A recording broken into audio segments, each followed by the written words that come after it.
Le DAF Fresh Morning, c'est 104.5 tonnes de bonne humeur. Tous les matins sur Urban FM. La meilleure radio de la capitale. La meilleure radio de la capitale. Vous êtes sur les 104.5 Urban FM, la station Urban avec Jean-Paul. Jean-Paul, bonjour. Bonjour. Comment tu vas ce matin? Ça va très bien. À la forme. Oui, ça va. L'Angleterre a un nouveau Premier ministre. Oui, C'est de ce dont on parle ce matin. Oui, on va parler de ça. Le cinquième en 6 ans, en 7 ans. Le cinquième en 7 ans. Parce que depuis 2016, on a eu David Cameron, Theresa May, puis on a eu Boris Johnson, enfin Liz Truss et Rishi Sunak. Là-bas, il n'y a pas un mandat défini, hein? Si, il y a un mandat défini, sauf que... mais Margaret Thatcher, elle a duré, hein? Oui, elle a duré parce qu'elle a eu un contexte dans lequel elle a pu se maintenir à la tête du Parti conservateur, tout simplement, et remporter les élections. Elle a quand même remporté 3 élections. Le gars qui commande, qui est à la tête du Parti des conservateurs, c'est lui le Premier ministre. Oui, en Angleterre... Mais il n'y a pas que le Parti des conservateurs. Non, il y a deux partis. Bon, il y a 2 principaux partis, sinon il y en a plusieurs. Mais si tu veux, comme dans la plupart des pays anglo-saxons, il y a un bipolarisme à la tête de, si tu veux, de l'activité, de la vie politique du pays. Donc on a principalement des conservateurs, le Parti conservateur, ce qu'on appelle les Tories, et puis on a le Parti travailliste, qu'on appelle le Labour. Voilà. Donc, mais il y a des sociodémocrates, avec Nick Clegg. Tu te rappelles de Nick Clegg qui avait été vice-premier ministre du gouvernement de David Cameron avant sa démission. Oui. Voilà. Et il y a plein d'autres de petits. Il y a aussi, on a l'impression qu'il y a l'extrême droite qui avait les conservateurs qui ont plus le poste de Premier ministre. Est-ce qu'on connaît un travailliste Oui, il y a Tony Blair. Ah ouais, Tony Blair. Tony Blair. Tony Blair, il y a Mick Miliband, il y a Miliband dans les années 80. C'est-à-dire que c'est vrai que la plupart du temps, ce sont les conservateurs qui, on peut dire depuis la fin des années, pas la fin, le début des années 80, jusqu'à présent, ce sont eux qui, en dehors de l'intermède, où on avait Tony Blair qui avait fait le tour de force de ramener les travaillistes au pouvoir, mais la plupart du temps, ce sont les conservateurs qui sont au pouvoir. Et là, les choses pourraient encore changer en faveur des travaillistes, à la condition que, évidemment, le Rishi Sunak se mette un peu s'entremêle les pieds, un peu comme Liz Truss. Mais ça, ce serait un peu plus difficile parce que à la différence de Rishi Sunak, à la différence de Liz Truss, Rishi Sunak, lui, il a, si tu veux, l'image de quelqu'un qui est un bourreau de travail et qui connaît parfaitement ses dossiers. Et donc, on est plus sûr de ne pas aller au mur avec Rishi Sunak qu'avec Liz Truss qui donnait l'impression d'une parfaite incompétence, qu'elle ne maîtrisait absolument pas ses dossiers. Et on se rappelle qu'il y a une semaine, la veille de sa démission, elle était au Parlement britannique et elle était totalement perdue par, si tu veux, les attaques du Parti travailliste. Elle ne maîtrisait absolument plus les choses, elle ne maîtrisait plus les dossiers. D'autant plus que quelques heures auparavant, Jeremy Hunt, donc le ministre des Finances qu'elle avait nommé en remplacement de Kwasi Kwarteng, son premier ministre des Finances, donc qui n'avait fait à peu près que environ un mois à la tête de ce ministère, qui est quand même un ministère clé, hein, tu sais. Au Royaume-Uni, le ministre des Finances, c'est le numéro 2 du gouvernement. On l'appelle aussi le chancelier de l'échiquier. Donc, c'est un poste éminemment stratégique.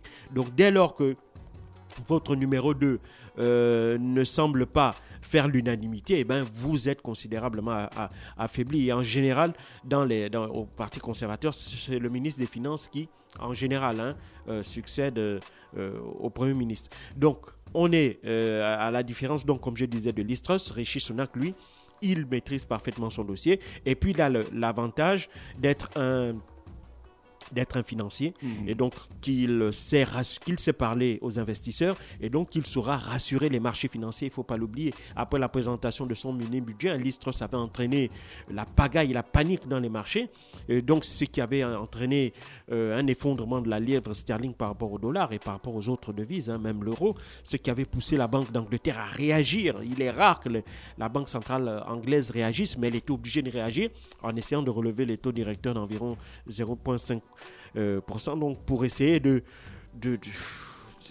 limiter la casse, la casse entraînée par par Listros. Et donc, tout ça avait fait que la City, qui est quand même la deuxième place financière au monde, ne pouvait pas refuser refusait le fait qu'il y ait une femme qui apparemment n'avait pas très bien l'air de comprendre ce qu'elle disait, hein, parce que lorsque vous présentez un mini-budget, le mini-budget c'est en fait le budget qui devait clôturer, hein, celui de 2022, dans lequel vous proposez à la fois une baisse massive d'impôts pour les foyers fiscaux les plus riches et en même temps une aide massive pour la population, et vous ne dites pas comment vous allez financer cela, parce que en baissant les impôts, vous renoncez à une manne quand même financière importante, et on est en pleine crise économique et énergétique amplifiée notamment par la crise en Ukraine.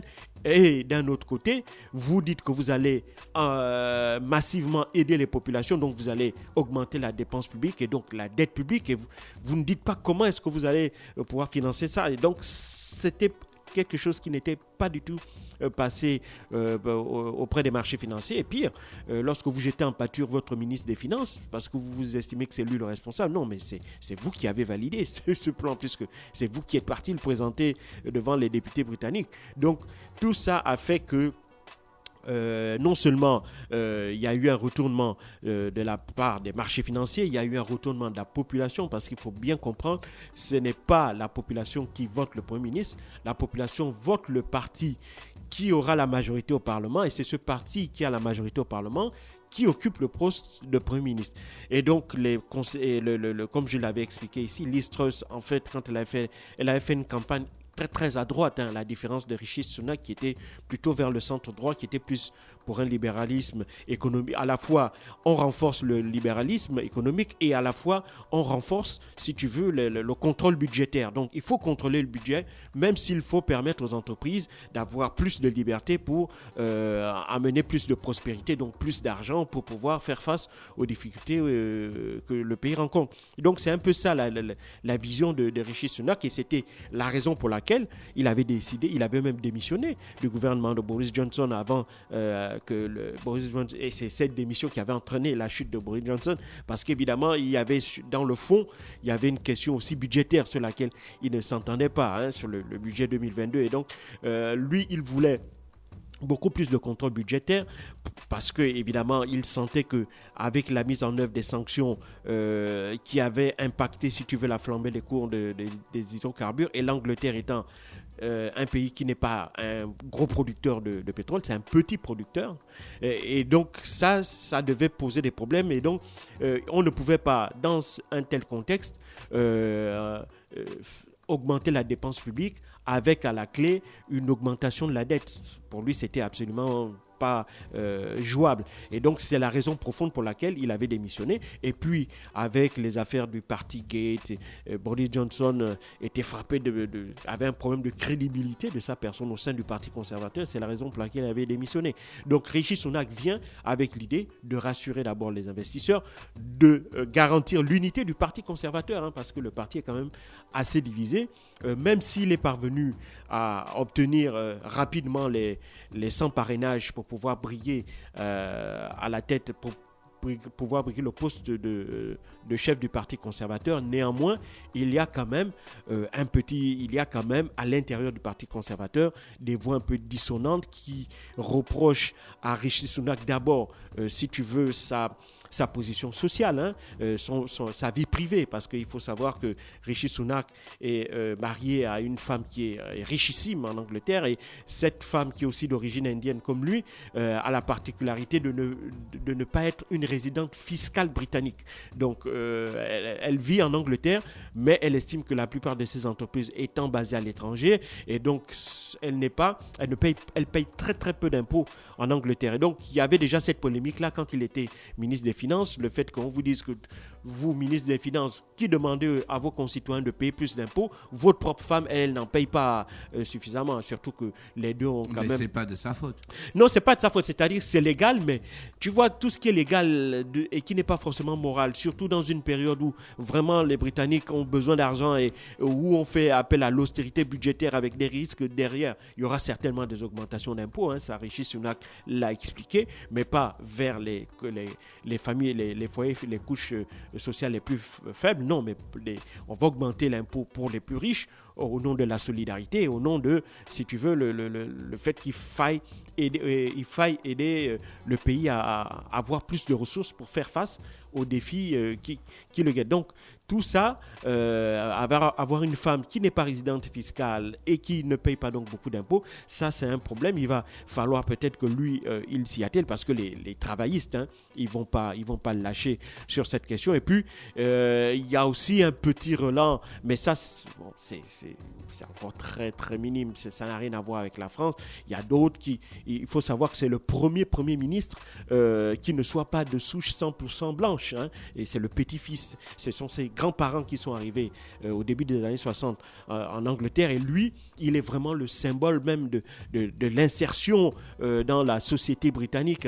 Il a été dans des collèges de grande renommée, à Winchester College, qui est quand même l'équivalent de Eton. Eton, c'est pour la famille royale. Winchester, c'est quand même des riches qui vont là-bas. Il a bénéficié de bourses. Il a étudié à Oxford, puis à l'université de Stanford aux États-Unis. Donc, c'est quelqu'un qui est vraiment l'incarnation même de la réussite d'une insertion sociale au sein de la société britannique. Et puis, c'est quelqu'un aussi qui a réussi en affaires, il ne faut pas quand même l'oublier. Il a travaillé à Goldman Sachs à son retour des États-Unis. Il a aussi dirigé un fonds d'investissement britannique qui est très lucratif. Et puis, il est marié à l'une des femmes les plus riches du Royaume-Uni. Donc, tout ça cumulé fait que, évidemment, ça a joué en termes de self-made man, ça a joué en sa faveur. Mais, évidemment, il y a le problème de la résidence fiscale de son épouse qui va aussi poser problème. Donc, à la fois, quand on est riche, c'est vrai que c'est un symbole de réussite, mais à la fois aussi, ça peut s'avérer être une épine dans le pied, dans la mesure où on va, notamment les travaillistes vont essayer de voir s'il a une connexion avec la réalité des Britanniques, c'est-à-dire s'il connaît véritablement les difficultés, ou il se rend véritablement compte des difficultés auxquelles font face les Britanniques, notamment depuis le début de cette crise qui date de la fin de la pandémie en 2019. Donc, tout ça, évidemment, c'est d'abord le premier objectif, c'est de rassurer, de remettre, de garantir l'unité du Parti conservateur, ensuite de rassurer les marchés financiers et ensuite d'assurer une espèce de stabilité, si tu veux, sur le plan économique pour essayer de traverser cette crise-là parce que l'inflation n'a pas encore atteint son pic. Le Royaume-Uni a dépassé les 10%, mais beaucoup d'experts disent que ça va peut-être aller jusqu'à 11 voire 12% et ce n'est que peut-être en février ou en mars 2023 qu'on pourrait voir un début de la descente, mais ça aussi, cela dépendra de pas mal de facteurs et donc on n'est pas encore dans cette situation-là, mais l'Angleterre avait besoin d'un homme fort à la tête du pays parce que Liz Truss, évidemment, a très vite montré ses limites. Elle a montré qu'elle n'avait pas les épaules pour diriger le gouvernement britannique. Et donc, c'est l'urgence à laquelle il fallait s'y atteler. Et je l'ai dit ici, c'est le 5e Premier ministre en 7 ans. Ça aussi, c'est pas très bon en matière d'image et de stabilité. Les gens comme Tony Blair, ils avaient quand même fait 12-13 ans à la tête du pays. Margaret Thatcher en a fait 14. Donc, avoir un Premier ministre qui fait 44 jours, c'est pas très très bien. D'accord ? Et donc, il va falloir, pour les conservateurs, et c'est la première mission de Rishi Sunak, d'abord d'apporter de la stabilité à la tête du Royaume-Uni pour faire face aux défis du moment. Merci Jean-Paul qui revenait sur l'actualité internationale ce matin sur les 104.5 Urban FM. La station urbaine, on était du côté de l'Angleterre. Restez connectés. Le DAF Fresh Morning, c'est 104.5 tonnes de bonne humeur. Tous les matins sur Urban FM. La meilleure radio de la capitale. La meilleure radio de la capitale.